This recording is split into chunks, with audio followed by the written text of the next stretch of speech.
Boa tarde a todos.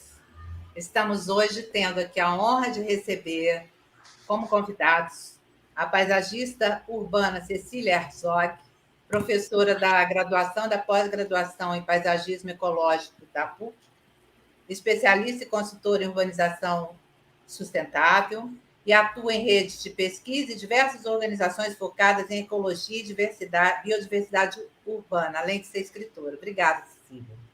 O economista Sérgio Besserman Viana, com graduação e mestrado também pela PUC, foi presidente do IBGE, diretor do BNDES, atualmente é presidente do Instituto de Pesquisas Jardim Botânico do Rio de Janeiro. Boa tarde.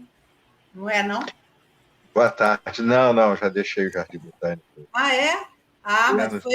então, mas é o nosso querido Sérgio Besserman Viana. Obrigada por estar aqui. E Obrigado o nosso a você.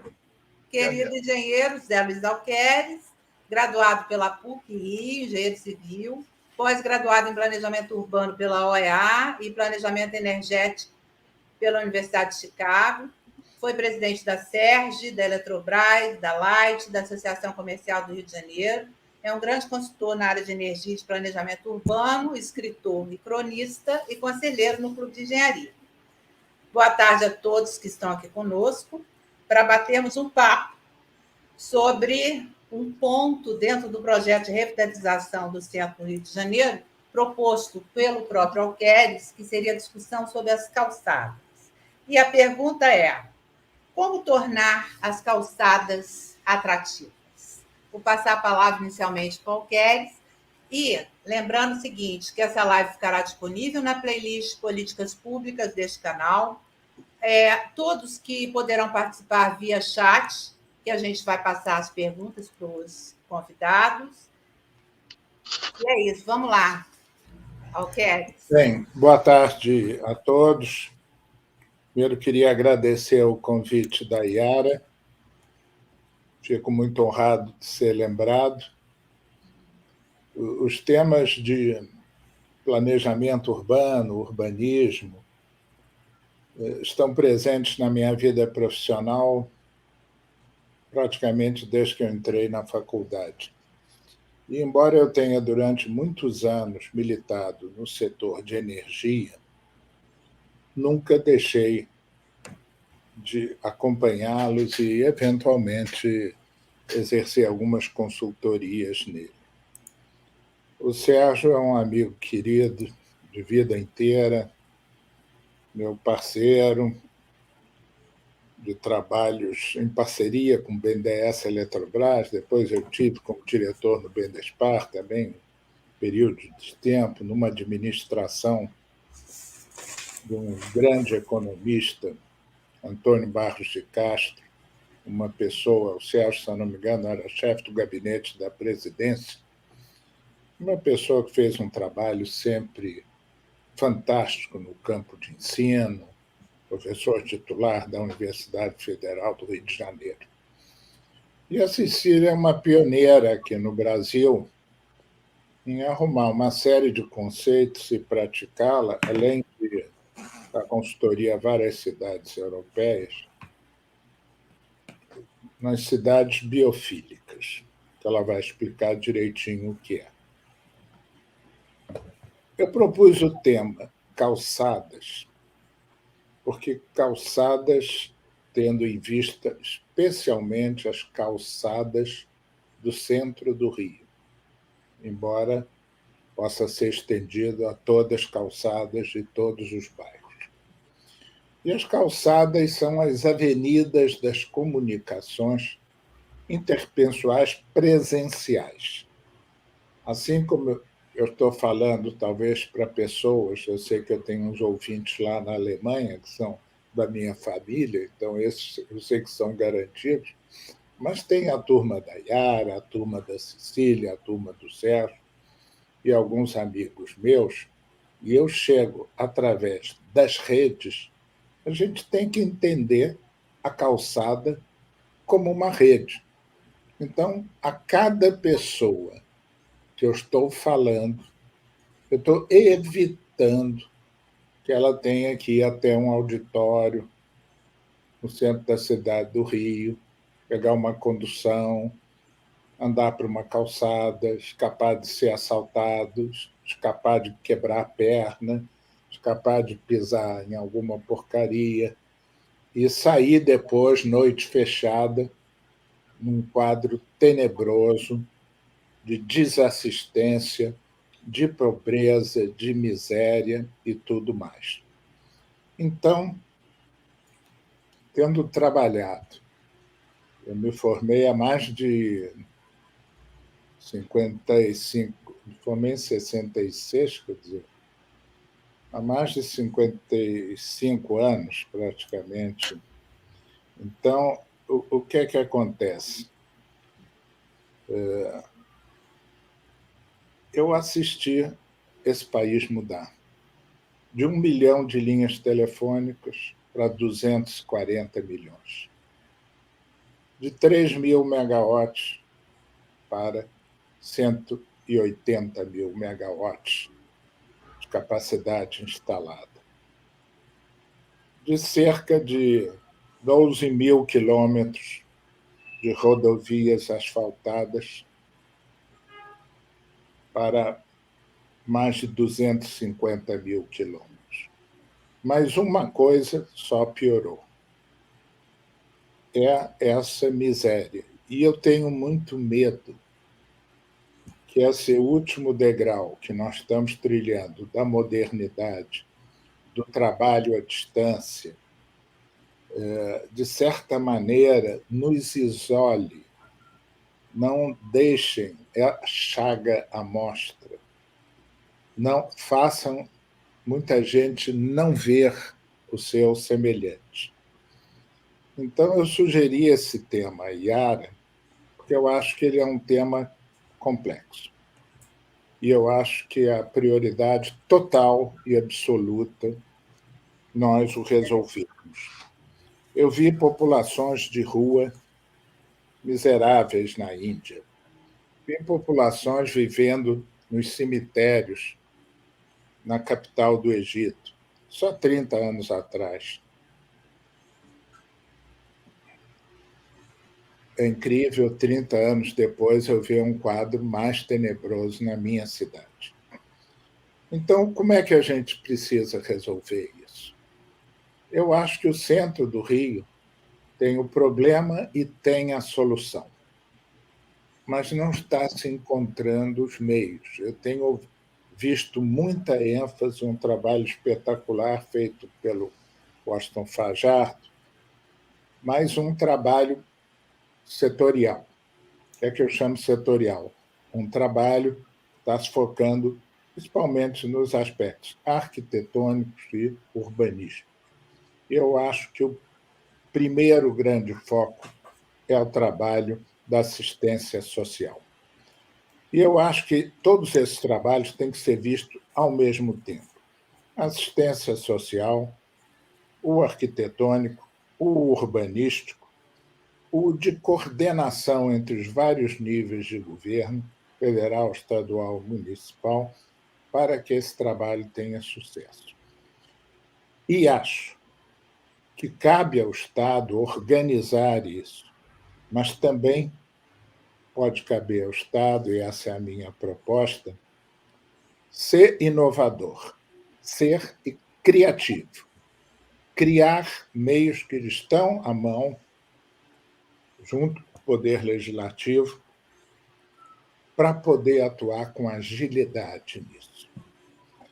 Então, eu me lembro muito, muito lá do meu período de escola, quando a gente tinha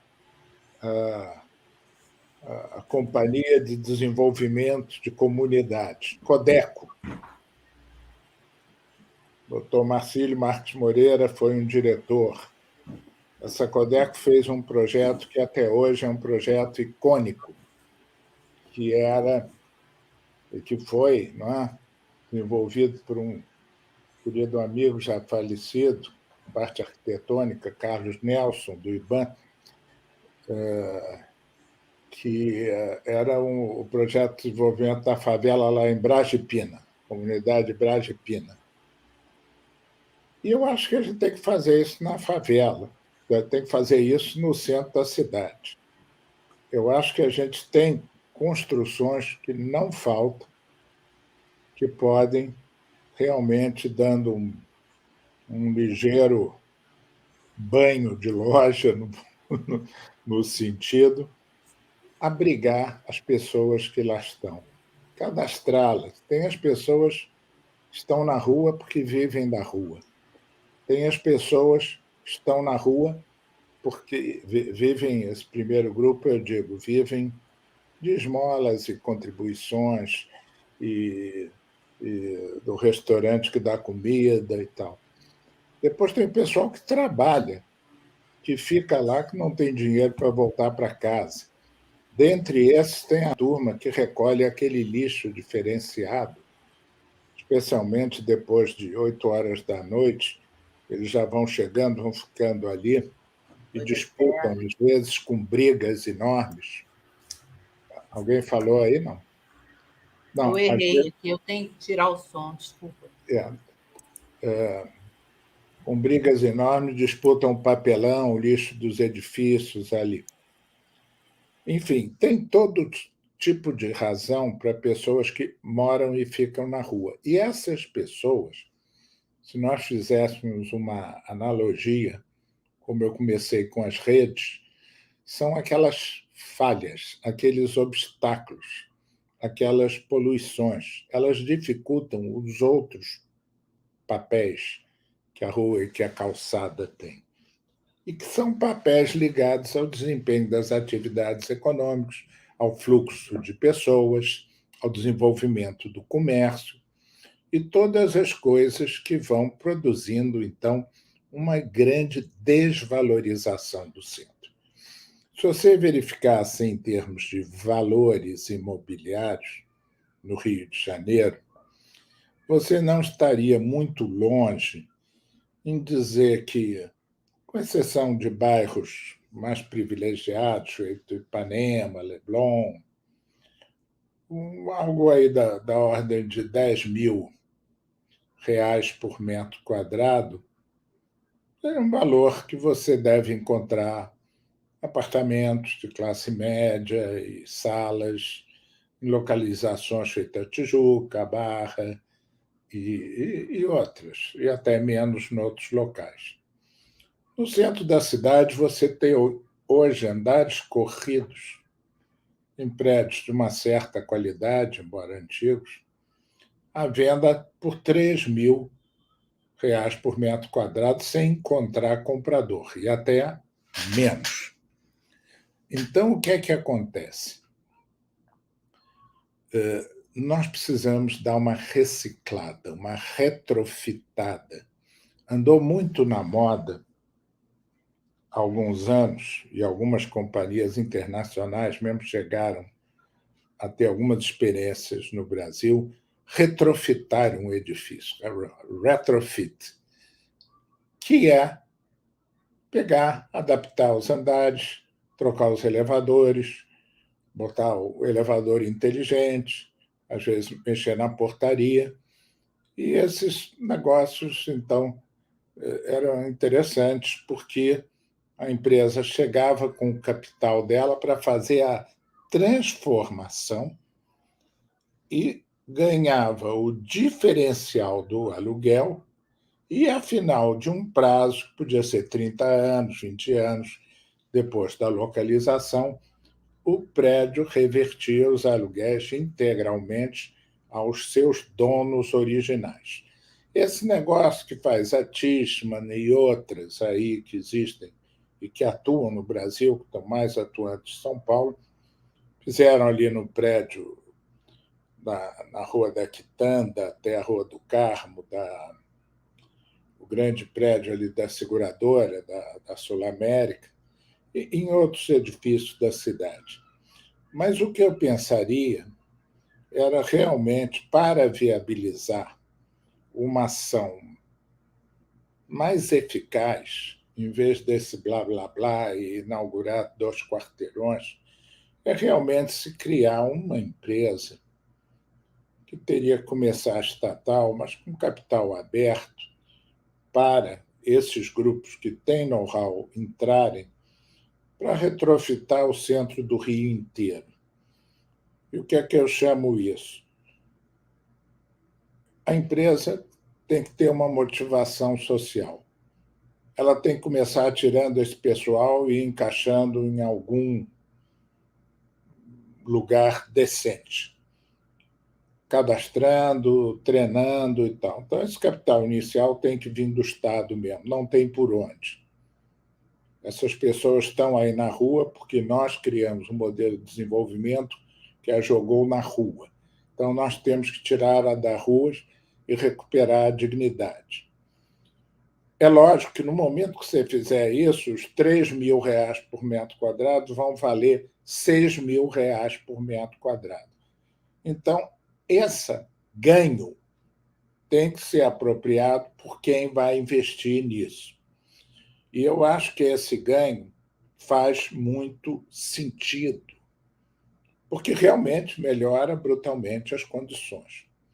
Existe outra coisa que o projeto atual urbanístico está pensando, que é a conversão das unidades comerciais em residenciais. É bom, é correto e deve ser incrementado dentro de um planejamento. O que é que eu chamo dentro de um planejamento? Os escritórios do futuro não serão essas salinhas de 30 metros quadrados que o sujeito, praticamente, para ter um contador e uma secretária, ele gasta o que ele ganha. Ele vai precisar disso para viver. Essa vai ser a remuneração.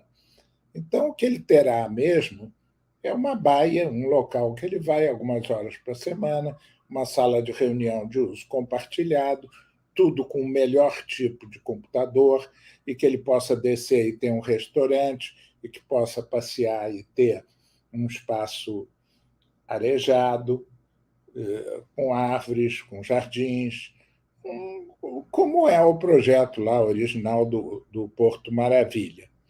O que significa você retrofitar a Avenida Rio Branco inteiro e as suas transversais dentro de um planejamento mais residencial e um planejamento de comércio de rua.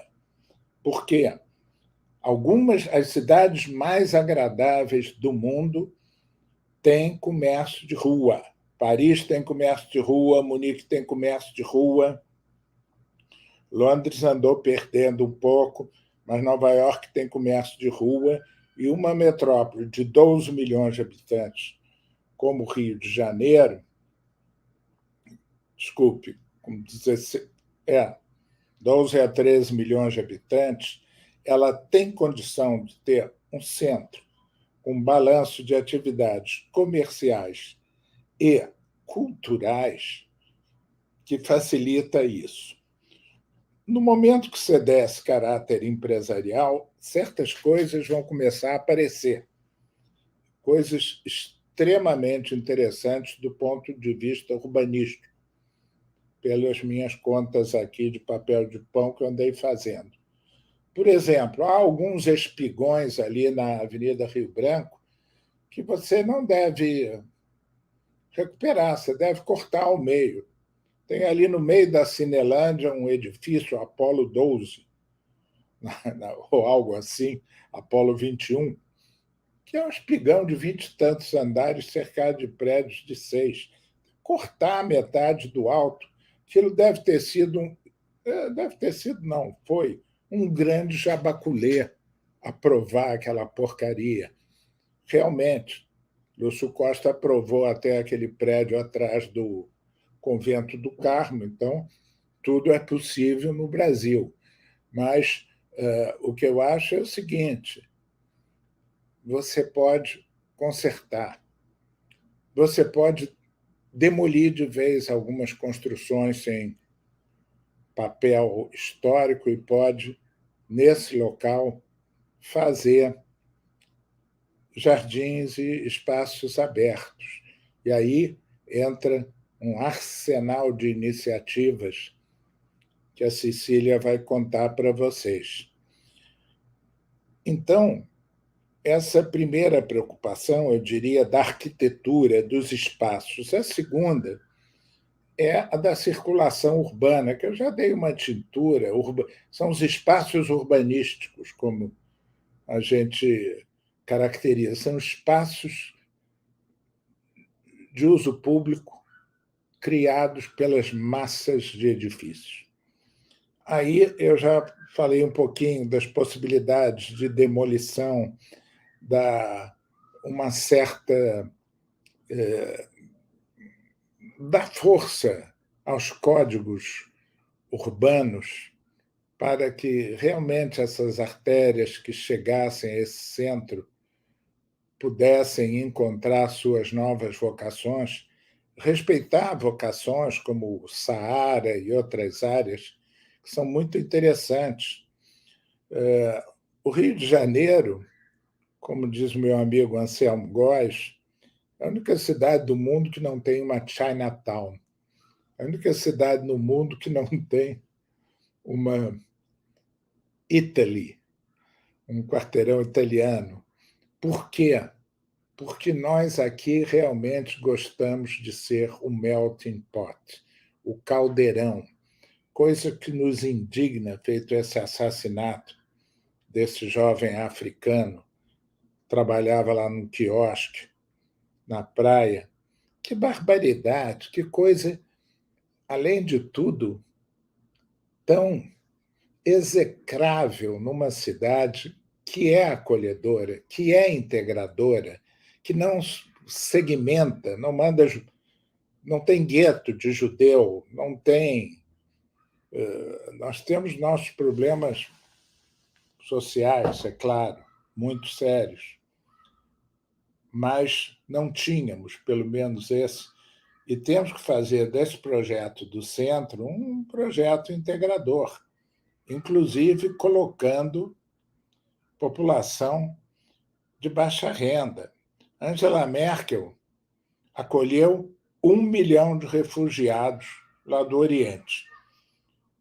Ela não fez como a França fez em bairros de árabes, em Toulouse, em cidades periféricas de Paris, onde o pau come todo fim de semana, queimam 40 ônibus e não sai jornal nenhum. Não.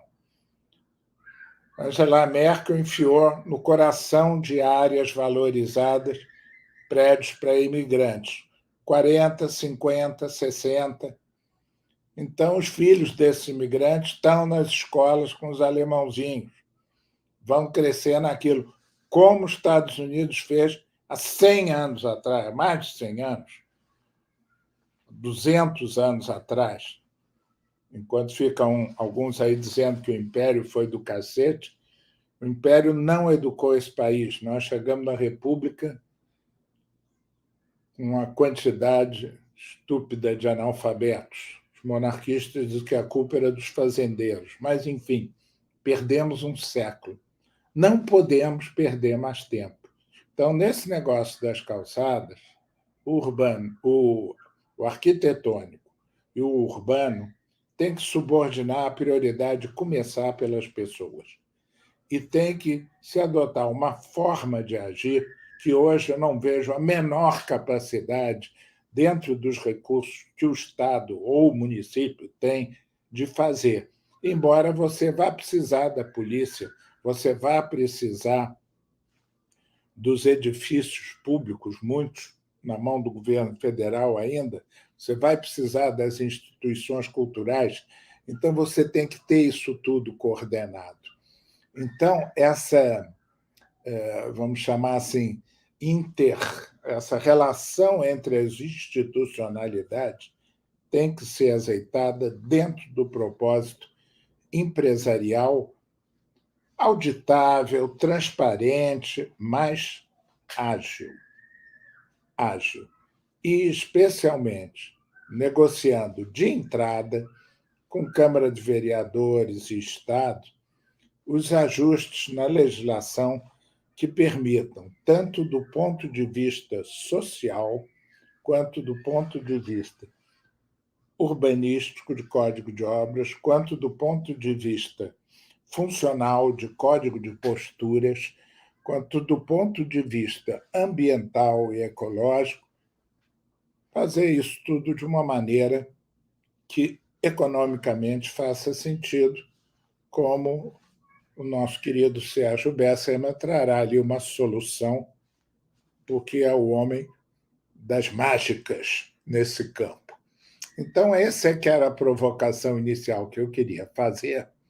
Eu vou dar a palavra para Cecília, em primeiro lugar.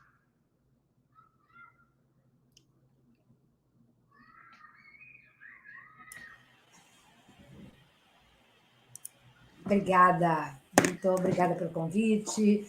Estou super satisfeita de estar aqui com essas feras, Alqueires, Bessermann, a Yara, para falar de um tema que assim, é muito relevante, né? Eu acho que é muito caro para todo mundo, né? Eu acho que isso daqui, quem não enxerga porque não tem interesse, né? Realmente, que nem o Alqueires acabou de falar, vive na sua bolha, né? E não enxerga porque não quer, né? Porque essas pessoas se tornaram invisíveis até a hora que elas afetam diretamente a vida desse indivíduo, dessa família, enfim. Então, eu acho que a gente vive numa sociedade extremamente desigual, como já foi falada, e a gente tem muitos desafios desse momento que a gente está vivendo. É um momento muito crítico para a humanidade, eu acho, né? Eu acho que essa concentração de renda e esse sistema econômico que a gente tem, eu sempre me lembro de você, Sérgio, falando disso, você preferia, há 100 anos atrás, né, dos 10 filhos, 20 filhos, sobrava 1, 2, 3, né? Então, eu acho que a gente avançou de um lado e a gente tem uma dívida gigantesca social que o Alqueires levantou, mas eu também quero levantar a questão ecológica, né? A gente tem uma dívida gigantesca, né, em todas as escalas, da planetária à local, com relação a assim, conviver com as forças, os processos naturais. E a gente está perdendo, e vai perder sempre, né? Porque a gente não simplesmente sumiu com os rios, né? Aqui, para falar de calçada, eu vou falar de cidade, de como a gente foi ocupando esses espaços, foi eliminando os corpos d'água, foi aterrando, foi canalizando, e a gente está vendo os resultados hoje em todos os lugares, né? Os rios, com a crise climática que a gente está vivendo, né? A gente realmente desencapou o planeta da sua biodiversidade original, numa extinção em massa. Sérgio, desculpa se eu estiver roubando alguma coisa das suas falas, mas eu acho que a gente tem assim, interesses comuns, né? E eu acho que isso muito é devido a esse afastamento das pessoas, dos tomadores de decisão e dos envolvidos nas cidades, da sua realidade, né? Da realidade que a gente está vivendo. As pessoas estão tão desconectadas completamente do seu pertencimento à vida, né?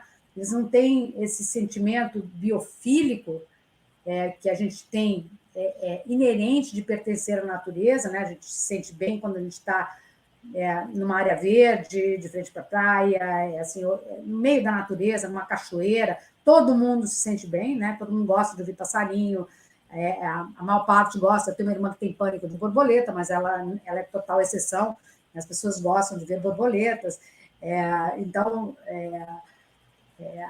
e a gente perdeu isso, né? Eu acho que essas gerações que chegaram mais recentemente, acho que muitas delas nem sabem o que é isso, né? Tem medo de qualquer mosca já entra em pânico, porque não convive com nenhuma, não tem nenhuma relação com a rede de vida que nos mantém aqui nesse planeta, por isso não dá menor valor, né? Então, acabar os tigres, acabar o urso polar, acabou. O que eu tenho a ver com isso, né? Então, falta essa conexão e que a cidade precisa ter, né? Eu acho que tem um foco muito forte no automóvel, né? A gente tem cidades que são completamente pavimentadas para dar espaço para o automóvel, as calçadas são, entrando já um pouquinho no assunto das calçadas, são extremamente apertadas, né? A gente não tem lugar para a gente caminhar, né? Então, a gente vai estar falando tanto da questão social, né? Hoje as calçadas estão até servindo de abrigo, hoje não, né? Já tem bastante tempo, que as pessoas dormem embaixo de marquises nas calçadas, até em Ipanema, não precisa ser nem no centro, vai para Gávea, Ipanema, Leblon, você vai ter uma população de rua que dorme no meio da calçada, né? Nos bairros mais, porque é ali que eles não têm nem dinheiro para voltar para casa, mesmo que eles tenham casa fora do centro, eles não têm como pagar a condução de ida e volta. Então, eles dormem ali em condições absolutamente desumanas. Né? E, ao mesmo tempo, a gente não tem uma cidade completamente selada, não tem áreas de permeabilidade, não tem uma arborização decente, né? A gente não tem o plano de arborização, o PEDAL, né? O famoso Plano Diretor de Arborização Urbana, está na gaveta do prefeito, eu nem sei há quantos anos. Ele está lá, o Sérgio deve saber disso, né, Sérgio? A Isabel Lobato capitaneou isso, né? Fiz parte até dos grupos de trabalho dela lá, a gente fez oficina e tal, e ele está lá engavetado. Então, as nossas árvores, elas estão doentes, mutiladas, tanto na copa quanto nas raízes, quanto senis, porque elas precisavam ser... já estão plantadas há muito tempo, e como a gente, elas são mortais, né? Chega uma hora que elas se vão, e qualquer chuva que dê mais forte cai de dezenas, né? A gente cansa de ouvir, e a culpa não é da árvore, a culpa é de como ela é plantada, de como ela é tratada, né? Das espécies que são plantadas. Então, eu acho que a gente tem assim, um conjunto muito complexo, né? Porque a cidade é um sistema socioecológico, econômico, tecnológico, que interage com inúmeros agentes, com muitos interesses, né? E eu acho que essa coisa do Star Architect, que inclusive eu critiquei muitíssimo no Sérgio acho que até acompanhou isso, na pré-Olimpíada, no período pré-olímpico, né? Eu fui muito crítica do que estava sendo feito no Rio de Janeiro, continuo, né? Eu continuo crítica do que tem sido feito. Eu não estou acompanhando muito, porque estou até morando fora do país, então hoje eu não estou assim no cotidiano do Rio como eu já tive. E eu acho que a gente tem assim ainda acho que falta visão sistêmica, né? A gente ter esses prédios icônicos, como Norman Foster desenhou o outro fulano desenhou outro, então esses arquitetos, isso aí já era, né? Hoje a gente faz edifícios tipo Singapura. Singapura era a city, era uma garden city, depois virou uma cidade de jardim, depois virou uma cidade no jardim, né? E hoje é uma cidade no parque, a city in the park. Então, a ilha de Singapura, que tem 5 milhões de habitantes aproximadamente, é toda pensada conhecem todos os ecossistemas, tanto terrestres quanto os marítimos que estão em volta, para proteger, porque a elevação do nível do mar está aí, está comendo a nossa linha de costa, né? A Barra da Tijuca já foi levada várias vezes. Então, eu acho que a gente tem muitos desafios mesmo, né? Tanto climáticos quanto sociais, essa desigualdade que é absolutamente inaceitável, na minha opinião. A falta de contato e valorização da biodiversidade urbana nativa. São Paulo tem feito um trabalho mega legal lá, tem muitos coletivos trabalhando nisso. Eu tenho acompanhado muitos deles há bastante tempo já, assim, enfim, tenho uma relação bastante próxima com várias pessoas que capitaneam isso lá. E, com isso, o carioca foi perdendo, né? Ele vai à praia, dá jogo, ele vai para futebol. Meu pai já falava isso quando eu era criança. Eu sou de São Paulo. Meu pai falava assim, no Rio, quando tem nenhuma manifestação dá certo no Rio de Janeiro, se domingo der sol e praia, né? E tiver jogo do Flamengo, então não aparece um, né?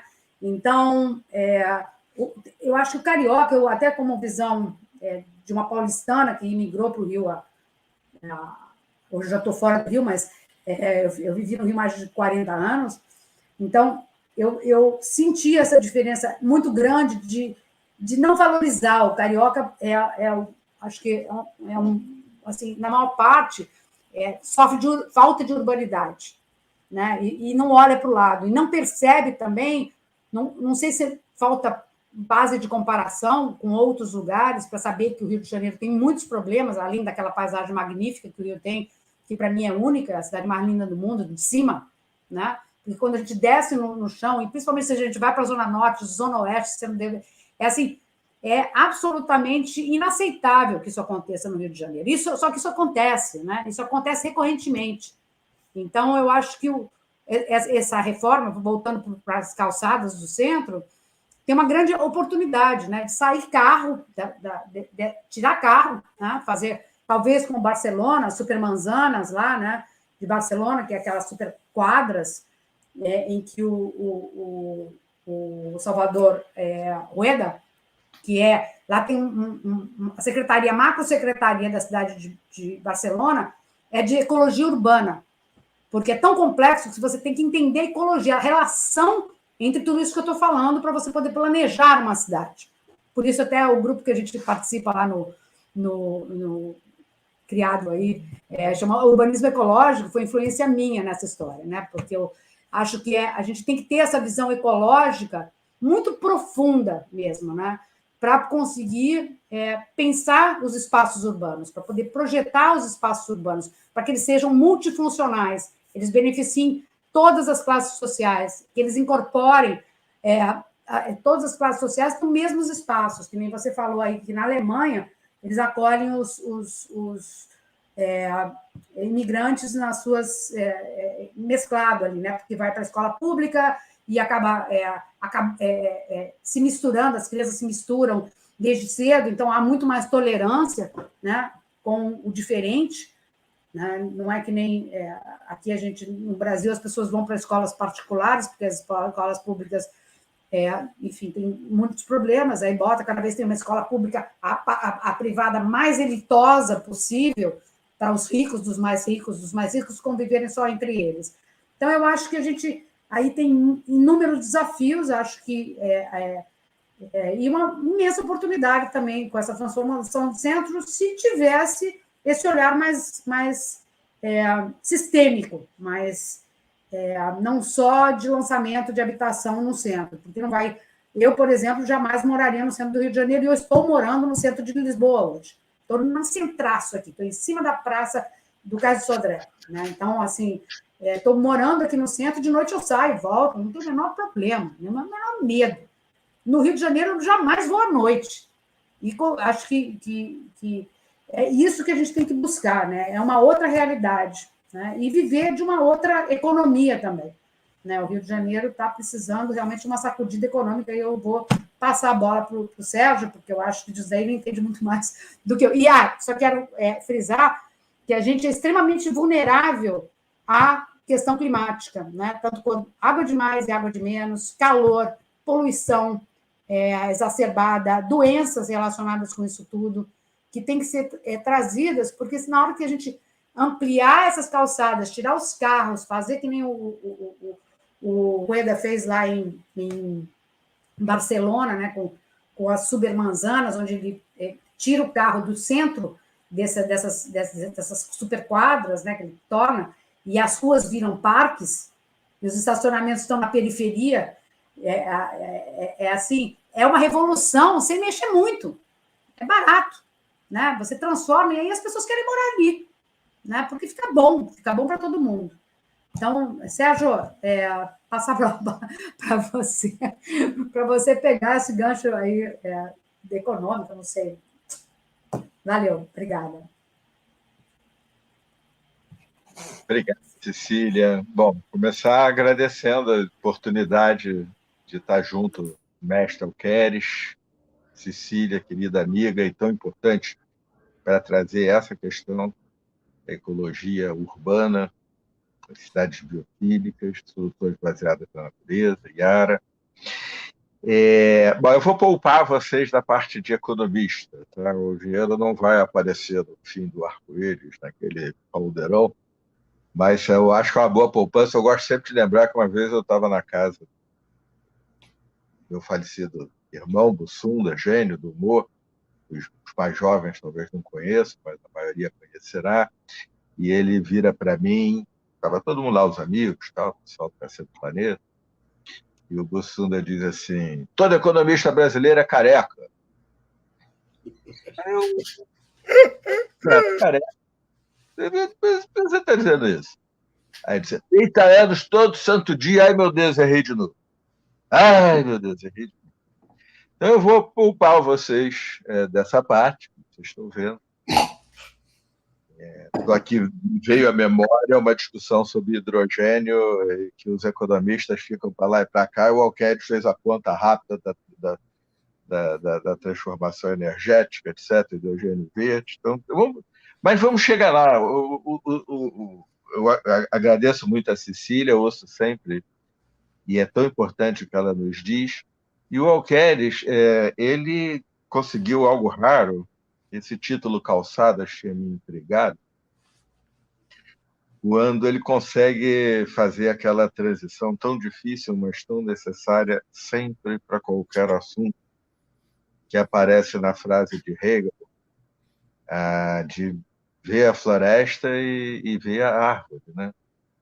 Em ecologia, a gente sabe muito bem disso. A gente não entende a árvore se não entender a floresta. E também só vai ter um entendimento bom da floresta se entender das árvores. O Alqueires começou nos provocando com a floresta. Ela diz respeito às calçadas. Mas a floresta envolveu 3 temas que ele muito bem colocou. Eu vou procurar honrar essa transição tão brilhante que o Luiz fez. Primeiro, assim, ainda não estamos num momento histórico comum. A história não é monotônica. A história não é todo santo dia. Todo santo dia é a história de todos nós, etc. Mas a história da civilização, das nações, é igual a das pessoas. Tem momentos mais importantes e momentos menos importantes. Tem momentos que acontece alguma coisa, para o bem ou para o mal, que muda a tua vida. Tem momento que você toma decisões, já vou trabalhar ou vou fazer essa viagem, caso ou não caso. E assim também a história. Cidades, empresas, países e da sociedade global hoje em dia, da civilização. Só que as ondas são mais longas. Fica mais difícil de perceber. No Renascimento, provavelmente, a maioria não sabia que estava no Renascimento, sabia que tinha um sujeito pintando o teto da capela de um jeito completamente diferente, o cara devia ser maluco. A mesma coisa, e hoje nós temos essas ondas da história, desde a micro a macro. A história global tem pela primeira vez desafios globais, então nós vamos ter que encontrar um jeito de ser tribo de todas as tribos, continuar a história da Torre de Babel, não é pouca coisa. Infinita diversidade em infinitas combinações. Diversidade é a nossa força. Mas nós precisamos de governança global, senão nós não enfrentaremos a crise climática, nem a crise de biodiversidade, nem muitas outras. Não estou falando de governo mundial. Prefiro morrer queimado nas chamas do aquecimento global do que botar um maluco no governo mundial e passar 4 anos deprimido. Como é que faz para tirar? Mas governança global, vide a pandemia. Um pouquinho mais, todo mundo sabia que ela vinha há 20 anos e, no entanto, a gente continuou gastando muito mais dinheiro em caças aéreos de supergeração, etc., do que ter CRISPR, a máquina de edição de DNA, e virologia. Se tivesse tido uma aplicação de um caça desses, nós hoje, que já produzimos milagres tecnológicos, iríamos ainda mais longe. Então, nós estamos num momento muito importante da história. Um deles impacta diretamente na questão da mobilidade e dos centros de cidade, que é a necessidade de acabar com a mobilidade burra, com a mobilidade desinteligente, com a mobilidade de pessoas e de cargas sem qualquer necessidade. A pandemia foi quem... Eu já falava desse tema há muito tempo, Cecília, e acho que até já batemos papo juntos em eventos sobre isso, mas a pandemia acelerou brutalmente. Isso tem um impacto sobre os centros da cidade. A ideia do centro de cidade como hub de negócios acabou. Claro, o nosso secretário de Urbanismo, Washington Fazal, está fazendo a primeira coisa a fazer, que é tentar incentivar que se more num lugar que já é infraestruturado. Mas, nesse contexto de mudança histórica, talvez o que a gente precisa para planejamento e governança, talvez, mas concordando inteiramente com o Alqueires, exigiria, e não é o secretário de urbanismo sozinho, é a sociedade carioca, como as várias sociedades, exige um nível de pensar fora da caixa, de pensar fora, ser capaz de planejar, ser capaz de fazer apostas com ótica de carteira. Algumas apostas darão certo e elas serão suficientes para valer tudo que a gente fez, mas outras não darão, porque ninguém sabe exatamente o que vai acontecer com o downtown, o que antigamente a gente chamava de centro, de hub de negócio, centro de cidade. E eu tendo a crer, estava implícito na fala do Alqueires, que vai ser que nem energia. Não vai ser assim, tira os fósseis e bota X. Tira os fósseis e bota um portfólio que é inteligente se ele for adaptado às circunstâncias territoriais, socioeconômicas, locais. Acho que os centros de cidade vai ser muito parecido. Isso torna mais importante ainda o que o Alqueires nos disse sobre a necessidade de pensar o futuro do centro com capacidade de pensar fora da caixa e de planejar. A Cecília terminou falando em mudança climática. É disso que nós estamos falando. Então, um tipo de governança diferente, talvez o BID, né, os distritos, talvez, mas pensar diferente, ser capaz de agir diferente, é uma condição para dar certo. Agir só com base nas trilhas conhecidas e do passado não vai nos ajudar num mundo que a gente sabe que está em transição profunda. Ela se dá no contexto de um fenômeno brasileiro que nós temos preferido, como o cérebro, de um modo geral, prefere, tamponar para não acabar com o nosso conforto psíquico. A gente está preferindo não ver. É aquela coisa do óbvio ululante de Nelson Rodrigues, ou, como as neurociências explicam hoje, o cérebro te protege. A desigualdade brasileira, ela não é só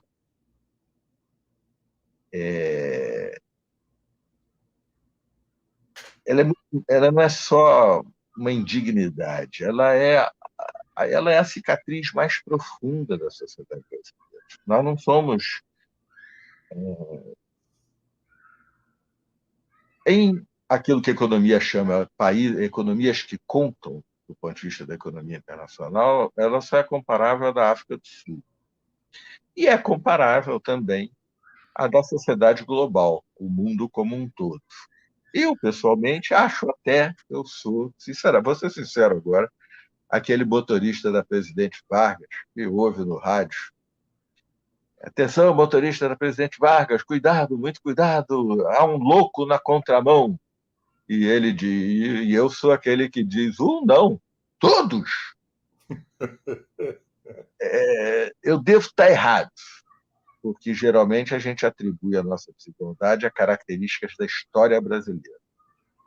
Eu, quando percebo que o mundo é mais desigual ainda do que o Brasil, e nós já vivemos uma sociedade global, acho que as causas mais profundas da nossa desigualdade são as do modo da história global. A gente pensa na escravidão, mas a escravidão aqui foi um produto. O racismo foi criado para justificá-la, o racismo estrutural, e ela não foi à margem, ela não é atraso. Ela, em primeiro lugar, foi o primeiro empreendimento colonial da história, produtivo. Os portugueses fizeram no Brasil. Antes, quando você conquistava, o Império conquistava, ele taxava ou pilhava. Ou geralmente taxava e pilhava. O primeiro a produzir foi a cana-de-açúcar no Brasil. Foram os portugueses que trouxeram a planta lá da península, que experimentaram nas Ilhas Canárias, mas precisava de mão de obra. Reinventaram, reaproveitaram uma escravidão ancestral, uma escravidão permanecia, mas não era o cerne, reinventaram. Para isso era preciso justificar que, como que ocasionalmente até cristãos pudessem ser escravos, surge o racismo estrutural. Depois ela redivive, ou seja, numa outra linguagem, a acumulação primitiva de capital precisou de escravidão. Depois ela redivive uma escravidão já no capitalismo para a primeira commodity de verdade da história. Commodity no sentido de massas, o café. Precisou de mão de obra, o mundo já abandonou, a escravidão começando a ser condenada. Os ingleses lucraram muito, né? Tem aquela frase, a mineração deixou buracos no Brasil, igrejas em Portugal e fábricas na Inglaterra. Tudo baseado na escravidão, tráfico negreiro, onde ingleses, portugueses, brasileiros, africanos. Mas isso não é a margem da história. Isso é o próprio veio da história. E explica uma desigualdade que nós temos muita dificuldade para reconhecer. Eu acho, Alqueires vai me perdoar aqui, nós participamos de grupos comuns, com pessoas que amamos, mas eu acho que igualdade de oportunidade é fundamental. Mas num país com a desigualdade brasileira, ficar restrito à igualdade de oportunidades, sendo que cada um sai correndo de um lugar diferente, né? Com patrimônios, histórias familiares diferentes, beira a hipocrisia. Nós precisamos encarar a desigualdade. E aí eu vou me permitir usar o personagem Darcy Ribeiro, que andava na Avenida Atlântica, autorizado a retornar pela ditadura militar, fora do canto do pulmão, viveu mais de 2 décadas e tanto, com uma norueguesa amiga dele, muito mais jovem, e ela então diz assim, eu estou contando essa história porque eu vivi ela, eu vou contar depois. Ela diz, a norueguesa amiga dele diz assim, olha que homem bonito. E ele, cadê? Ele que contou essa história, eu ouvi. Contou em público também. Cadê? Aí ela, ali, olha que homem bonito. Ele, onde? Olha que homem bonito! E aí ele conta assim, aí minha espinha enrijeceu, eu senti frio e suor. Era o sorveteiro da Quibô. Mas eu, como brasileiro, não incluí ele no mapa dos potenciais homens bonitos. Eu vivi isso na minha casa, no Réveillon da Anistia, estou falando demais, vou abreviar, porque eu quero chegar nas poçadas. Não estou conseguindo ser sintético como o Alqueires, mas me perdoem, eu vivi isso. Meu pai era um anfitrião, gostava de receber bem as pessoas, o pessoal chegou com a anistia em 79, o Réveillon lá na casa foi grande, foi bonito, foi emocionante. Um apartamento modesto, Copacabana, mas 2 andares, os últimos 2 andares, não chega-se nem essa cobertura, não tem terraço, mas meu pai, no dia 1º de janeiro, me chama e disse, Sérgio, senta aqui. Eu tinha 22 anos. Senta aqui. Deixa eu te contar um negócio. Aí ele conta que, faltando 5 minutos para o Réveillon, ele desce a escada para pegar gelo, o uísque, Coca-Cola do pessoal. E aí a Luísa, que trabalhadora doméstica e amiga da família, estava ali, ajudando, ganhando um extra, mas tocou, maranhense, imigrante para o Rio de Janeiro. A Luísa vira para ele e diz assim, doutor Luiz. Aí meu pai contando, a Luísa chega e fala, doutor Luiz, e aí eu digo para ela, o que foi, Luísa? Acabou o gelo? E quando eu acabei de falar essa frase, eu tive um frio na espinha, senti frio e suei, porque ela queria me dizer, doutor Luiz, o ano novo. E eu, comunista, Partido Comunista Brasileiro, achei que o gelo tinha acabado, porque eu sou brasileiro. Entendeu, Sérgio? Essa gente que a gente está vendo nas ruas tem que provocar em todos nós isso que o Zé Luiz, não é a primeira reunião que ele está participando, que ele está nos falando, isso. Nós precisamos de reconstrução nacional. Reconstrução num contexto de reconstrução histórica. Isso não é um problema, isso pode ser uma oportunidade. E no centro do Rio, vamos aqui a uma outra questão que o Zé Luiz também tocou. Urbanismo. Urbanidade. A civilização surge nesse plano da liberdade individual nas cidades. E uma das coisas que a calçada nos oferecia era a privacidade. Você era nobre dentro de casa, mas ia para a rua, você era igual a todo mundo. Era igualdade. Igualité, liberté, fraternité, sororité. Hoje em dia teríamos que também acrescentar, né? Seria só machismo falar em fraternité.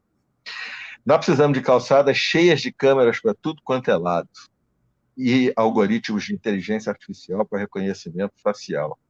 Agora, nós precisamos de uma legislação que proteja a nossa privacidade, que torne crime rigoroso se isso for utilizado para outras finalidades. Ponto número 1 sobre calçados. Eu vou dar a ponte, porque eu não sou tão brilhante quanto o Alqueires, mas vou dar uma ponte mais geral. Então, começamos por aí. Em segundo lugar, nós precisamos de calçadas que sejam o lugar onde a gente anda tão pouco no Rio de Janeiro, a gente vai a Paris, anda longas distâncias. Aqui no Rio, para andar do Largo da Carioca para a Praça Tiradentes, e se quiser andar na direção da Lapa, não tem calçada. Simplesmente não tem. O servidor público ali do BNDES durante anos.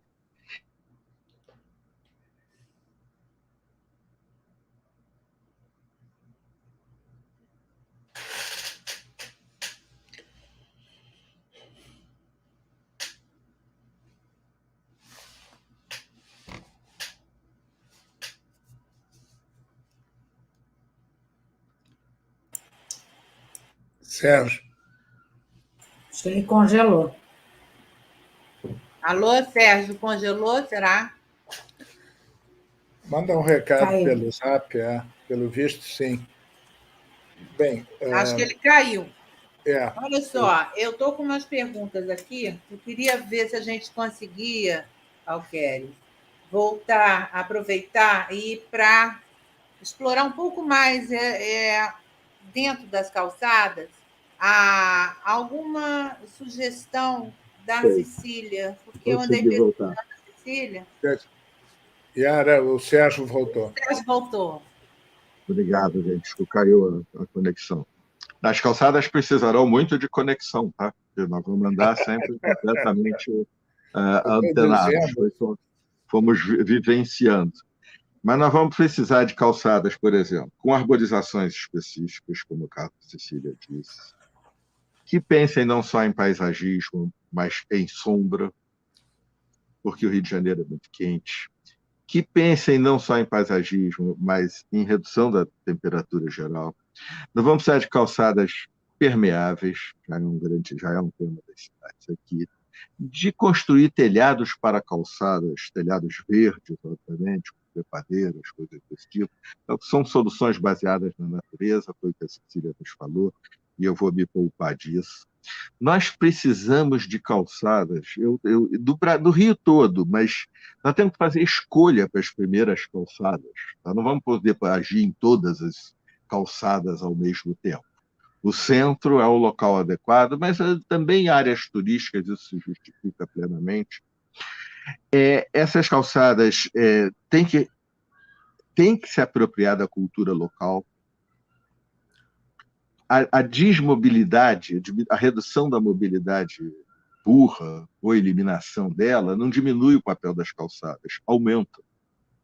Que nós vamos ter mais tempo para ir para a rua, para esse comércio local, ou para ir para encontrar com as pessoas, ou para ir para o centro que nos atraia, não como hub de negócios, mas nós não temos respeito nenhum pelas culturas locais. A gente anda pelo Rio de Janeiro, a gente não sabe. A gente vai a Buenos Aires, a gente sabe onde é que o Borges passeava na quarta-feira à tarde. Tem lá as placas. Na terça-feira, o trajeto dele era outro, né? Jorge Luiz Borges. Aqui a gente vai ao centro da cidade e não sabe. A gente teve um grande, gente. Machado. E outros gigantes, mas acima de tudo. A gente vai no centro da cidade e não tem Machado de Assis, a não ser da frente da Academia Brasileira de Letras. Nós precisamos da cultura local, dos sambistas, dos heróis. Isso tem que estar nas estações de BRT, tem que estar nas calçadas, tem que estar para dar sentimento de pertencimento. O Rio, o centro do Rio é a pequena África, o maior porto da escravidão da história do planeta. Isso não pode ser só ruínas com alguma atenção, isso tem que ser toda uma cultura girando ao redor disso. Como enfrentar a questão da desigualdade tem esse aspecto funcional também, evidente, a população de rua. O caminho que o Walkeres apontou é, de longe, o que nós temos que fazer, oferecer saída digna, organizar um comércio de rua também, focando nos realmente vulneráveis. Ele não é pobreza, gente. Não há camelô que se instale sem acerto com o dono do território. A questão da democracia é fundamental. Não tem um único camelô que não se acerta ou com o poder local, que pode ser mais institucional, corrupção, mas pode ser milícia, pode ser narcotráfico, pode ser tráfico, pode ser o que for. Paga-se por ponto de mendigo, gente. Ponto de mendigo mais valorizado custa mais caro. Ponto de mendigo que dá menos custa mais barato. E o cara só se instala ali se ele se acertar com o poder local. Vamos diminuir isso. Vamos permitir um comércio local, mas vamos colocá-lo no contexto da grande luta brasileira por uma redução da desigualdade. E ela não é só desigualdade. Como desigualdade de renda é muito mais difícil, aí a gente tem que ir para a questão das oportunidades, tributária, etc. Vamos pensar a desigualdade nos termos da história que meu pai me contou, que Darcy Ribeiro contou, que o Zé Luiz sempre insiste tanto quando fala, que sai do coração. Somos todos iguais mesmo. Quando estiver na porta de uma UPA, o branco universitário e ameaçar se não for bem atendido, tem que ser atendido do mesmo jeito que o outro, que chegou, imigrante talvez do Congo, como esse assassino brutal dos Comores, mas que pode ser também uma pessoa recém-chegada do Nordeste, que pode ser alguém de Mandela, dentro do complexo de Manguinhos, sem documento. Tem que ser atendido, tem que ser igual. Nós temos que mudar a nossa cultura. Nós somos hierárquicos. Nós pensamos que não somos, mas somos hierárquicos. Nos exibimos pelas nossas roupas e objetos de consumo não sustentáveis. Essa primeira desigualdade tem que começar a ser considerada, os jovens de hoje dizem cringe, sei lá como é que eles chamam. É igual todo. Na minha época dizia que era quadrado, era cafona, etc. e tal. Nós estamos com as voltas com políticas identitárias. Vamos incluir numa hierarquia superior até a questão da desigualdade de renda que se apresenta sob a forma de uma hierarquia que se expõe nos objetos de consumo insustentáveis. E vamos fazer isso no plano urbanístico também. Eu acho que é uma... Eu vou me dirigindo para terminar. Queria só dizer que no centro da cidade, especificamente, as calçadas também têm a ver com a Baía do Guanabara. No mundo inteiro, a beira do litoral é a área mais valorizada. A Baía do Guanabara virou um pinico. Uma vez eu tive a oportunidade de dizer ao prefeito Eduardo Paz, que beleza, hein? A gente dá uma acertadinha na alça do pinico e o patrimônio já valoriza. Foi antes da pandemia, foi antes da crise econômica, tem mais de 10 anos disso. Já imaginou se a gente limpa o pinico? Então, despoluir a Baía de Guanabara é algo crucial para que o centro do Rio tenha... E aí ele possa se abrir para a Baía de Guanabara, e aí serão arquitetos. Vamos usar soluções baseadas na natureza, mas vamos ter calçada ao lado da Baía. A gente hoje tem um penduricalho, um caminhozinho. Vamos botar ali atrás dos armazéns, vamos ter calçadão. Nós temos que criar formas usando natureza, habitantes, cultura, para atrair as pessoas para o centro, talvez até para quererem trabalhar no centro, mas não porque ele é um hub de negócios, porque ele se tornou um lugar legal de estar. Então, os edifícios de escritório, coworking, etc., vão para lá porque é um lugar legal de ficar. É dessa maneira, com extremo cuidado no detalhe, no respeito às culturas locais, às pessoas, ouvindo, integrando as áreas mais pobres, e pensando fora da caixinha, que a gente pode ter uma solução que ninguém conhece exatamente qual vai ser para o nosso downtown, para o nosso centro, pulmão da região metropolitana de 13 milhões de habitantes. O censo de 2000, a última frase, o censo de 2022 vai nos dizer isso.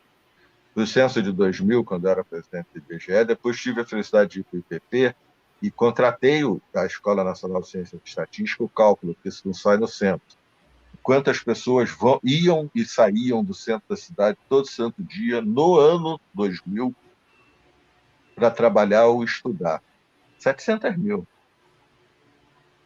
Vamos contratar esse cálculo de novo agora em 2022, ou um observatório da cidade, ou o que for, e ver o efeito dramático fazer isso, mas a pandemia começou como uma síndrome respiratória, né? Era isso que a gente achava, essencialmente. Mas é associar isso. Vamos fazer essa conta, vamos descobrir qual é o efeito que a pandemia e essas mudanças todas têm sobre esse pulmão do Rio e descobrir as novas formas de que ele seja de respiração mais saudável, menos desigual, com uma governança que ouve mais as pessoas e que consegue planejar fora da caixinha. Obrigado.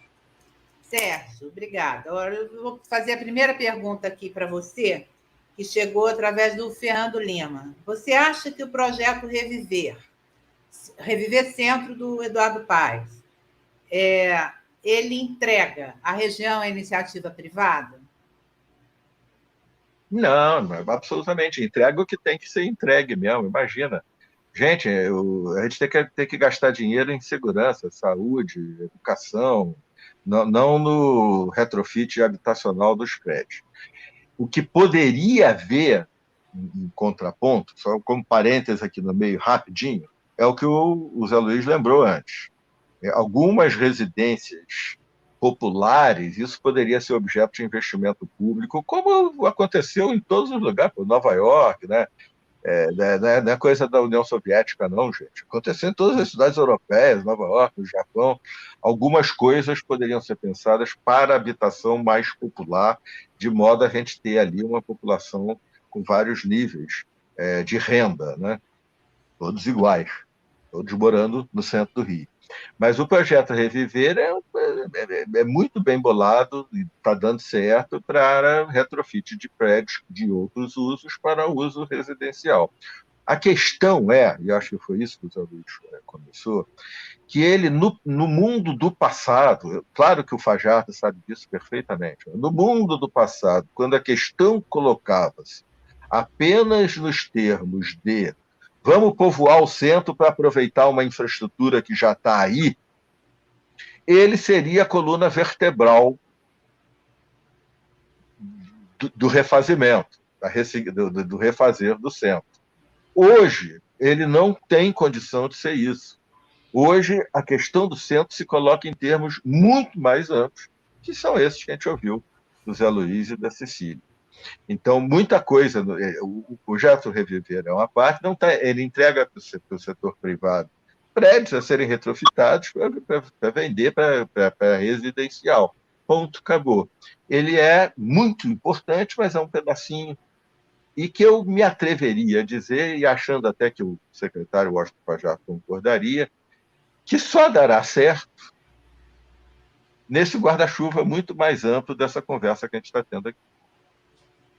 Tá, agora eu vou fazer uma pergunta da Beth Maia, que é arquiteta, de qual também ela fez para o Sérgio, mas eu vou fazer para os três. Qual a visão de vocês sobre as políticas públicas de patrimônio cultural e estabelecimentos icônicos do centro do Rio de Janeiro?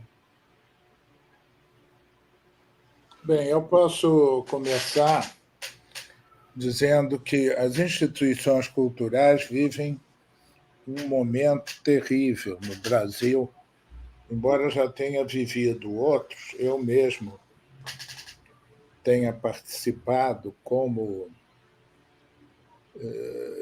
diretor de instituições, presidente de outras, fundador de outras da área cultural, mas realmente há um momento muito peculiar.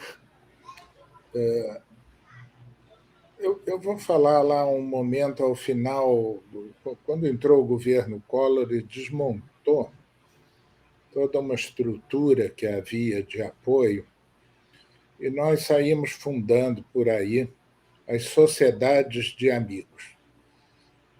Eu fundei a Sociedade de Amigos de Tiradentes, a do Museu Imperial de Petrópolis, a do Museu Nacional de Belas Artes, do Museu Histórico Nacional. Eu presidia do Museu Histórico Nacional, presidia do Museu Imperial e consegui levantar recursos em cada situação de um grupo de pessoas, dos que frequentavam Tiradentes, mas não eram tiradentinos, que era uma cidade muito pobre.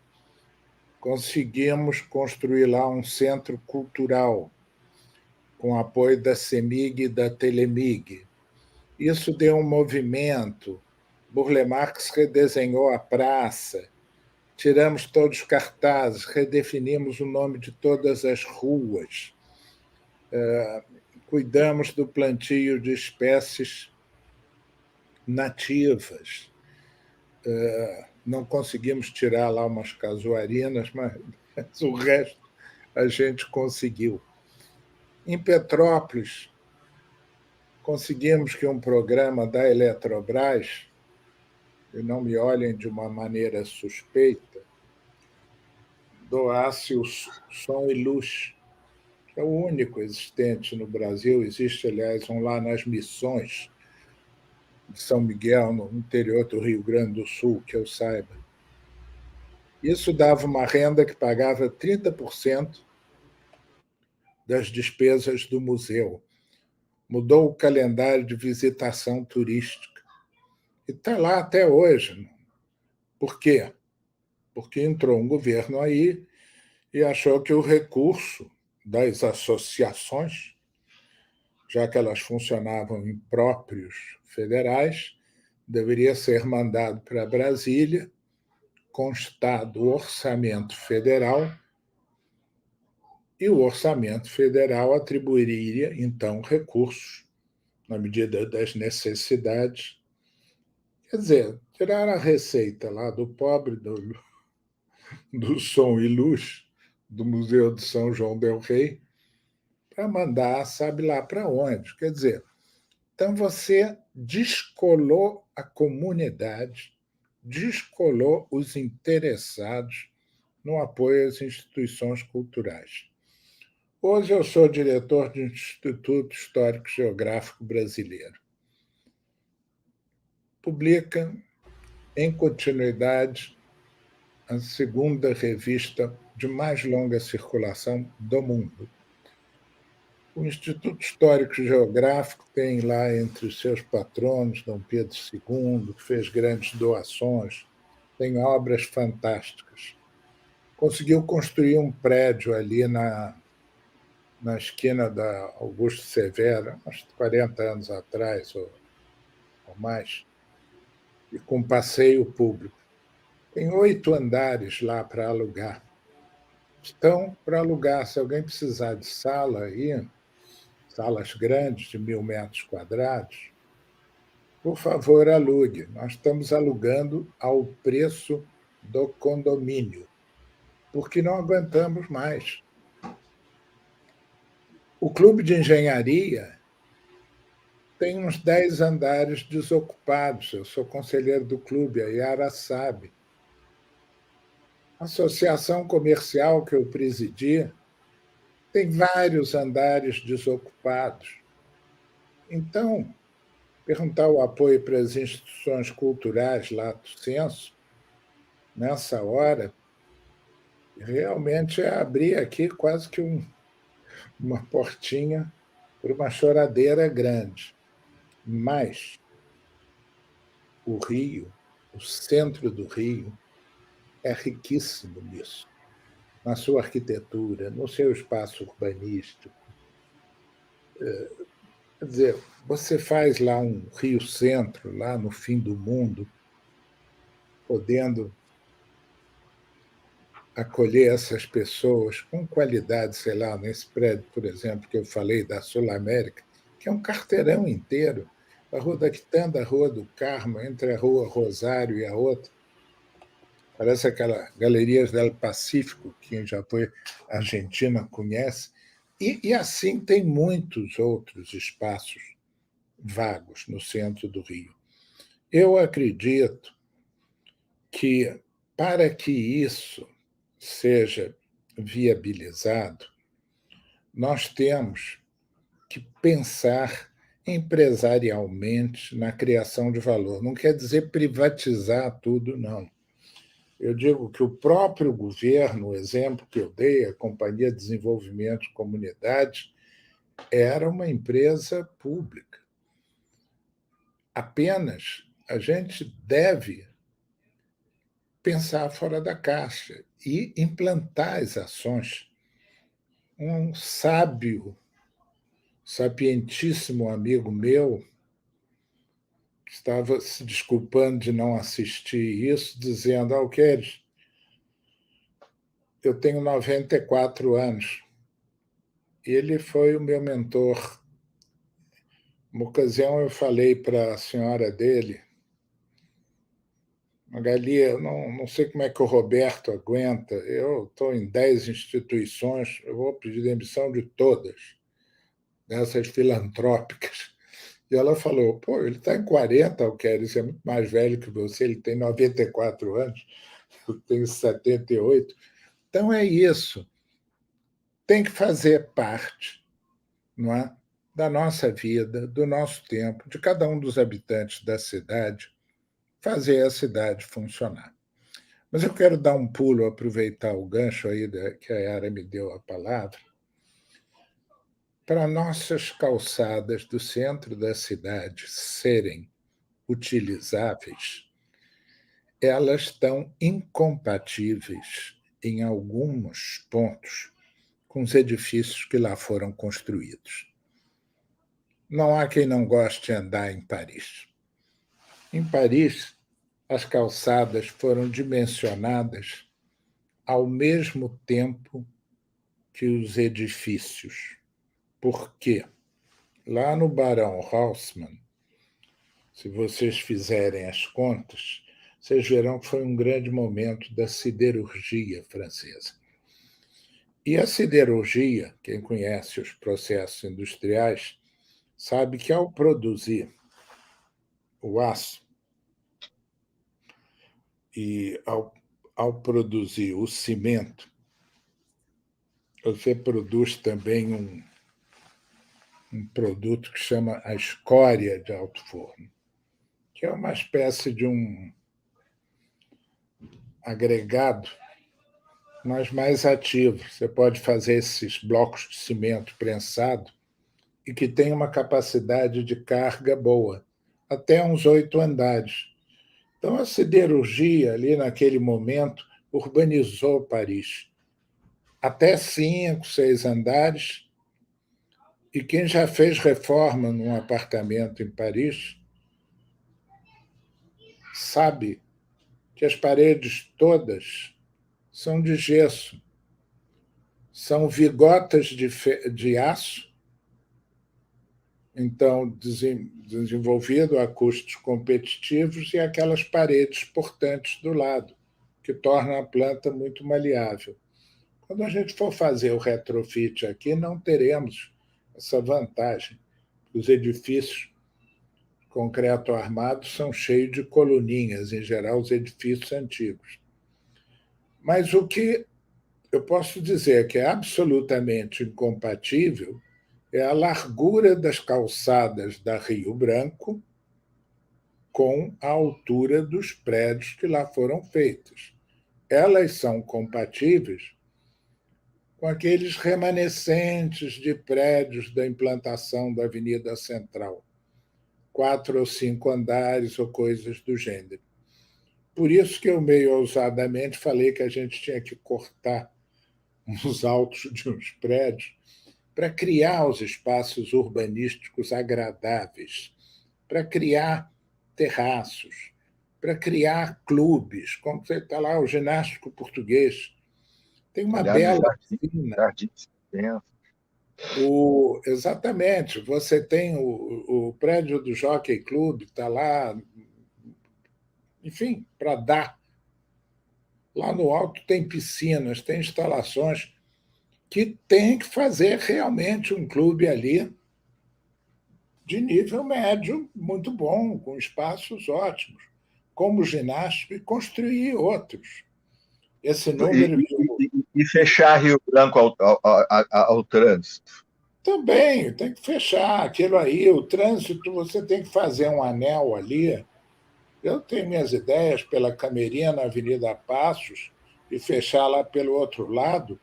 O centro todo é do povo, é a grande praça. É a única maneira de levar os conceitos da Sicília, corretíssimos, para fazer uma cidade humana. E vai ser ótimo, que todo mundo vai poupar o dinheiro da passagem, vai andar a pé, vai procurar morar lá, e aquilo ali vai misturar. Espero até que não precisem 700 mil pessoas irem lá, bastam ir umas 300 mil, e fazer uma redistribuição, porque você tem esse absurdo do centro e tem a Maré, e tem a Rocinha. Eu, em 1979, quantos anos tem? 40, 2019, eu fui o diretor de distribuição que eletrificou as favelas no Rio. 350 mil residências. Andava em qualquer favela. Havia tráfico? Havia os caras lá na tendinha e tal, davam. Havia milícia? Não havia. Quer dizer, hoje nós temos territórios, isso que o Sérgio muito bem disse. Você tem o território que vem do espaço do mendigo. A maioria dos camelôs são a venda sem nota das lojas que ele acampa na frente. Nós ignoramos o funcionamento da cidade. A ignorância pública geral em relação ao que é que ela está metida, e ele procura não ver. E com a internet, nós vamos nos afastar mais, a não ser que a gente faça das calçadas o espaço de interação social. Você vê, essas calçadinhas aqui de Copacabana, Ipanema, das transversais, tem umas ruas que a calçada é 1,20 m. 1,20 m, uma mãe, um carrinho e outro filho, um pouquinho maior, dando a mão, se vem uma de um lado, outra do outro, aí já uma tem que virar de lado, outra tem que virar de outro. É um caso. Fora que as calçadas de Ipanema viraram tráfego permanente de bicicletas, algumas de altíssima velocidade. Então tem que haver um choque de ordem também. Enfim, tudo isso é um problema só. As cidades do século XXI têm que procurar ser humana e pensar nela o termo ecologia. Todo mundo fala, ecologia é um negócio de plantas, é um negócio de biologia. Não é, não. Ecologia é oikos, que quer dizer casa, mais logos, que quer dizer estudo. Ecologia é esse estudo. O primeiro livro de planejamento urbano que eu li chamava-se Ecologia Urbana. E os capítulos eram assim: ecologia do comércio, ecologia da indústria, ecologia dos parques residenciais. Depois me dá esse título, que eu quero saber qual que é esse, porque esse eu não conheço. É um livro bem antigo. Eu fui cair nisso por umas circunstâncias aí de um concurso de textos que eu fiz. E era um livro que a Embaixada Americana tinha mandado traduzir, 2 volumes, de um autor daqueles lá da Escola de Sociologia Urbana de Chicago, que são os pioneiros. E que aqui no Rio, quem mais se aproxima, até aproveito o Sérgio aí para dizer, são algumas das maravilhosas crônicas do João do Rio, do qual eu editei uma belíssima edição da Alma Encantadora das Ruas, que recomendo a todos. Está aí nas livrarias. E aí, vou fazer uma pergunta para a Cecília, posso? Da Esther? Posso passar, Cecília? Deve. Passa aí, deixa eu só falar uma coisinha. E aí, Zé Luiz, a gente não tem um app em que o sujeito possa andar pelas ruas do Rio, sabendo onde é que o João do Rio tinha passado, tinha escrito, etc. Tal. Botar só um QR Code e ver, ou seja, tem um mundo a explorar, né? Eu já estou naquele ponto que eu lamento, meu Deus, se eu tiver mais uns 10 anos de vida útil, como eu ia fazer outras coisas que não as que eu fiz? Porque realmente a gente vai ficando sabendo mais o que é importante. Como é importante trazer a memória do João do Rio, do Machado de Assis, do Joaquim Manuel de Almeida, as pessoas que amaram a cidade, cada rua, cada calçada, cada pracinha, porque a cidade é o habitat do homem. O homem se civilizou quando foi para a cidade. Aí ele deixou de ser um cara que vivia de mão para a boca. A cidade permitiu o tempo livre para você pensar.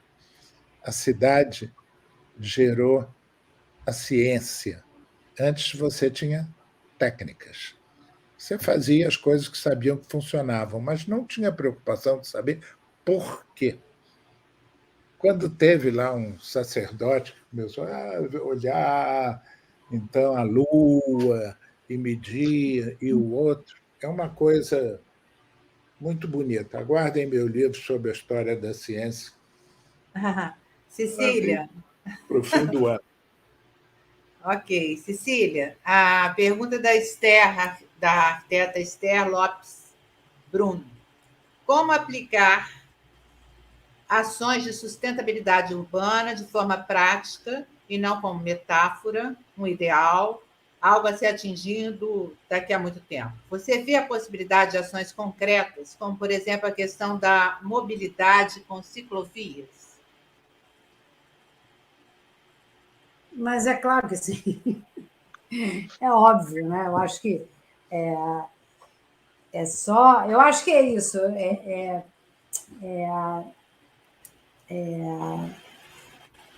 A gente perdeu muitas oportunidades nessa última, mais um pouco de que uma década, né? Uns 12 anos por aí, a gente perdeu muitas oportunidades e a gente foi indo ladeira abaixo, né? Principalmente, acho que no meu olhar, por equívocos de espraiar a cidade ao invés de concentrar a cidade para as Olimpíadas, né? A gente fazer o jogo imobiliário durante essas Olimpíadas, em vez de a gente fazer o desenvolvimento da cidade, aproveitar a oportunidade, que nem foi Londres, né? A gente tomou um outro partido. Né? O Rio de Janeiro tomou um partido do espraiamento, né? Enfim, de possibilitar os desenvolvimentos imobiliários que acabaram ficando fantasmas lá na Barra da Tijuca. Enfim, eu acho que houve muito... E deixou-se de fazer, né? O promenade olímpico aqui, que o Sérgio se referiu agora, né? Dessa borda da Bahia, essa borda, né? A gente falar de calçada, a gente está falando de borda, né? Entre dentro do prédio e fora do prédio, né? Onde as pessoas circulam e onde tem os carros. Então, como é que a gente faz essa permeabilidade, onde você tem esses momentos de interface mesmo, né? Entre a Bahia e a cidade, né? Essas calçadas que poderiam ter... Hoje a gente... eu levava, né? Porque agora, com a pandemia, isso tudo acabou-se, mas eu levava a fazer visita de campo com alunas e alunos, e a gente torrava, né? No promenade olímpico, umas árvores, lá pau-ferro e outras árvores de grande porte, plantadas umas bacias de concreto, umas coisas assim absolutamente absurdas. Daí na época do projeto, eu gritei muito, e podia ter sido feito tudo completamente diferente, né? E eu acho que dá para refazer isso, dá para retrofitar o que foi feito, né? E de custo baixo, de alto desempenho, até porque a gente vai ter que se adaptar à crise climática, né? Ela está aí, né? O Sérgio falou agora, a gente falou de ilha de calor urbano, a gente fala de poluição, a gente fala de um monte de benefícios, né? Físicos, emocionais, psicológicos. Eu tive aqui até uma palestra aqui na Fundação Gulbenkian, de uma psiquiatra falando sobre a importância da gente ter natureza na cidade, né? E as doenças, né? Depressão e outras doenças que são super tão assim assolando o planeta, não só aliás, os estudos não cobrem o Brasil, mas que a falta de natureza causa, né, aos urbanoides. Então, a gente precisa, e o custo que isso é para o cofre público, porque isso daí vai acabar no hospital, ou vai acabar em alguma tragédia, ou vai acabar... Tem sempre um mal final, né, essas doenças mentais e físicas que são causadas pela falta de natureza. E também pela não preocupação com adaptação aos impactos climáticos que a gente tem sofrido, né? Está assistindo isso o tempo todo, então eu vou assim, voltar a frisar, né, que a gente tem que tirar carro mesmo, né, tem que descarbonizar o nosso transporte, tem que mudar completamente o modelo, acho que tem que pensar totalmente fora da caixa, e eu acho que tem inúmeras oportunidades de reduzir custos em outras áreas com essas intervenções, né? Eu acho que, inclusive, os projetos mais ecológicos, que trazem natureza, eles são mais baratos e, no longo prazo, eles trazem muito mais benefícios, muito mais serviços ecossistêmicos, que é o nome que a gente usa, muito mais, quer dizer, eles trazem serviços ecossistêmicos, porque as soluções cinza, né, essas soluções de engenharia convencional, de retificação de córregos e rios, pavimentação, asfaltar, que dá voto, né? Me lembro de criança, meu pai falando isso, né? Asfalta que dá voto. Então, eu acho que tem que realmente passar, eu acho que isso tudo tem que passar por educação, tem que passar por cocriação. Eu fiz isso muito no Rio, né? Eu acho que eu não só no Rio, em outras cidades brasileiras também, e eu tive umas experiências super interessantes, de fazer espaços cocriados, onde as pessoas participam e elas vão cuidar e elas vão se apropriar daquele espaço. Eu acho que essas decisões que são tomadas de cima para baixo, a revelia do envolvimento com as pessoas, né? Seja ela usuária ou proprietária, eu acho que tem que botar todo mundo na mesa para se desenvolver essas mudanças, né? E eu acho que assim, o que pode ser feito, assim, eu acho que a primeira coisa assim, olhar com um olhar sistêmico, né? Ter essa visão complexa e múltipla, né? Não apenas de habitação, que eu tenho uma coisa que eu não tenho acompanhado muito o que está acontecendo no Rio, mas eu mais ou menos estou vendo que há um festejo cada vez que um prédio de habitação é lançado no centro do Rio, né? Como se isso daí fosse resolver todas as questões muito mais abrangentes que envolvem esse reviver do centro, né? Eu acho que passa por muito mais ações, mesmo que nem o Alqueires disse, né? Tá aí, tem dinheiro, né? Aproveitando essa história, tem dinheiro. O Banco Mundial tem cartilhas de soluções baseadas na natureza. Tem fundos no BID para adaptação, né? Tem fundos para mudar de modal de transporte, sair do carro, né? Do carro individual. Você tem fundos, né? Para transformar as cidades. Não tem projeto. Eu já tive essa experiência de pessoas me ligarem dos bancos e falarem assim, Cira, você sabe quem é que tem projeto? Que a gente tem dinheiro que vai caducar, a gente vai perder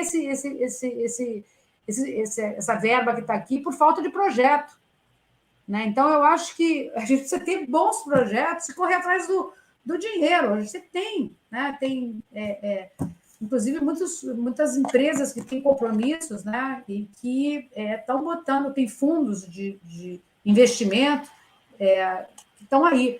Eu acho que aí, eu não sou expert nesse assunto, mas eu trabalhei para o BID esse ano passado, aí para o Observatório de Infraestrutura, como consultora lá para um projeto que está no finalmente já, e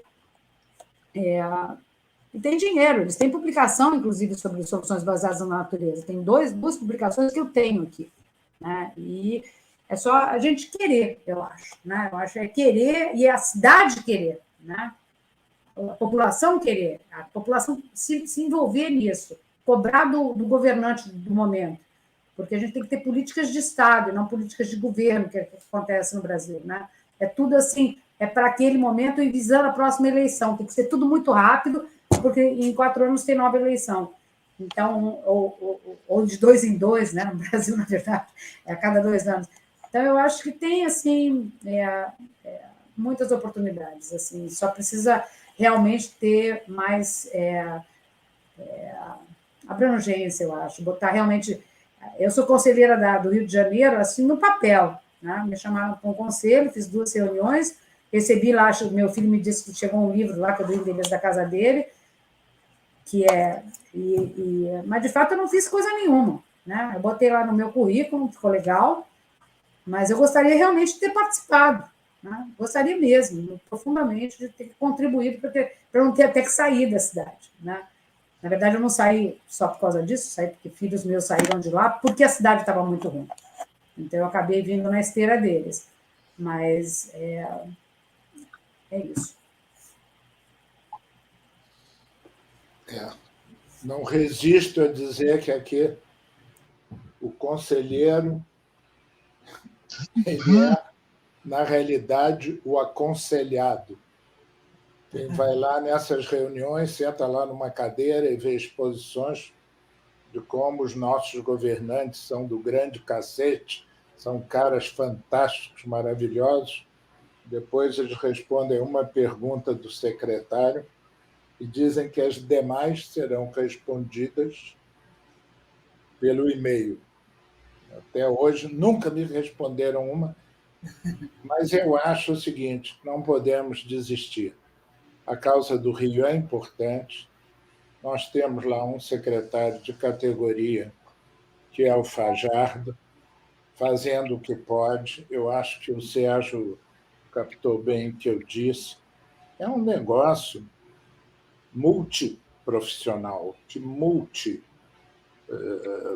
múltiplas especialidades. Precisa um desenho global, um guarda-chuva que arrume isso.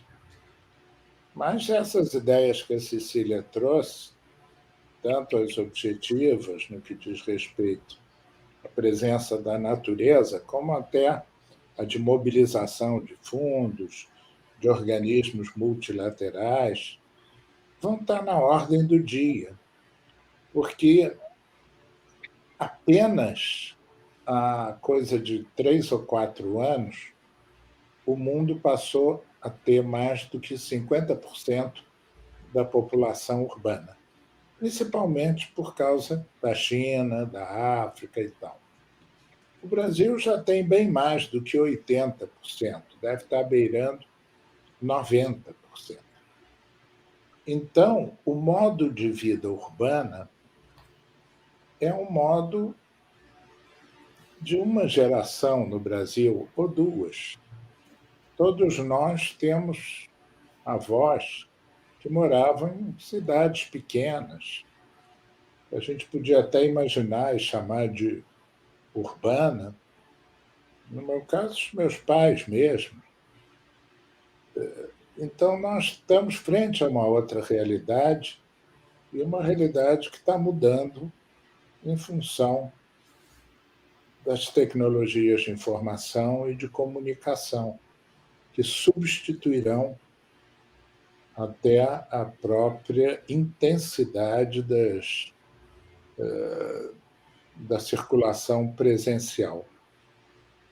Então, Yara, eu sei que nós temos um problema de horário, o Sérgio tem que sair agora, a Cecília está num fuso horário, já está entrando pela noite adentro. Eu acho que a gente passou o recado que nós temos que olhar para a cidade, nos seus componentes. A calçada é um componente importante. Eu poupei as pessoas que nos ouvem de um discurso contra a pedra portuguesa, já me fez realmente quebrar não só o pé direito quanto o pé esquerdo, porque a calçada portuguesa aqui se combina com os buracos africanos. Então, não é só aí, tá? Aqui em Lisboa é terrível também. Escorrega, não dá, só dá para andar de tênis. Se fizesse um campeonato mundial, é horroroso. Ver horroroso quem define o pior tipo de calçamento ganharia a calçada portuguesa. Não tem como. As pedras saem aqui também, mesmo bem colocadas pelos calceteiros e tal, portugueses. Alqueres, é muito o Brasil, lindo, né? Quando ela está bem mantida, tem os mosaicos e tal. Se perguntasse, poucos meses atrás, o Brasil tem alguém que está entre os 3 melhores do mundo, e vocês se orgulham muito, não daria para dizer Neymar, porque ele já não está mais entre... De vez em quando entra. Mas nós tínhamos alguém, o pianista Nelson Freire. Pois é, morreu por causa disso. O único brasileiro que era o melhor, estava entre os 3 maiores do mundo, fratura o braço por causa de calçada ruim, entra em depressão e acaba. Esse tipo de coisa. Concordamos com isso. Yara, então eu acho que você pode fazer o fechamento. Vou fazer o fechamento, então. Primeiro, agradecendo a vocês pela generosidade com que nos brindaram com essa aula fantástica, esse bate-papo tão rico. Poxa, muito obrigada. Queria agradecer. Queria primeiro dizer o seguinte: esse evento é uma realização da ABEA. A ABEA é a Associação Brasileira de Engenheiras e Arquitetas do Estado do Rio de Janeiro. Foi criada pela Carmen Portinho, com mais 10 colegas, em 1937. E a gente está tentando resgatar a importância dessa entidade, que foi sufragista, quer dizer, um grupo muito interessante de mulheres, fundamental para a área tecnológica. Grande figura, Carmen, fundadora da ESD, mulher do Afonso Eduardo Reide. Ah, sim. Tia de uma querida colega minha de turma na engenharia. Pois é, foram 11 mulheres. E esse evento também teve o apoio do Clube de Engenharia, do IBEC, da ABS, que é a Associação Brasileira de Engenharia Sanitária e Ambiental, e do Sistema Confiacreia e Mútua.